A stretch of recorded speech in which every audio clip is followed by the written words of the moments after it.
Qindra besimtar katolik në Lezhë kremtua natën e Pashkës me meshën e ringjalljes së Jezu Krishtit e mbajtën katedralin Shën Nikollit, të mbledhur në heshtje dhe devotshmëri, me qenë të ndezur në duar që simbolizojnë dritën e Krishtit ringjallur. Besimtarët përjetojnë një nga momentet më të rëndësishme të vitit liturgjik. Ceremonia u drejtua nga IPSH Diocezës së Lezhës, Monsinjor Ottavio Vitale, i cili në predikimin e tij theksoi domethënie një senat të shenjtë si një kohë ringjallje jo vetëm për Krishtin, por për gjithë njerëzimin.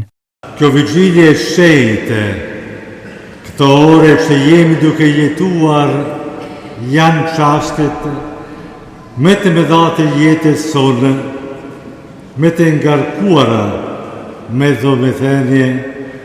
Kjo është nata që shpëton mbi tokë të gjithë besimtarët e Krishtin nga errësira e mëkatit dhe nga korrupsioni i botës. I siguron në dashurinë e Atit dhe bashkon në bashkimin e shenjtërve. Tri pra janë ngjarjet që në këtë natë e kanë ndryshuar rrënjësisht gjendjen njerëzore. Njeriu ka qenë liruar nga errësira e mëkatit dhe nga korruptimi të natyrës së tij të vdekshme.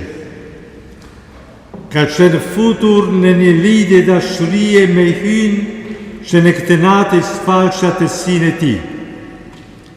Rindërtohet bashkimit mes personave njerëzore. Në këtë natë njeriu bën një kalim të trefishtë, nga mëkati dhe vdekja në shenjtërinë e jetës, nga armësia në besëlidhjen e re dhe të amëshuar me hyn, nga ndarja në bashkimin ndërpersonal.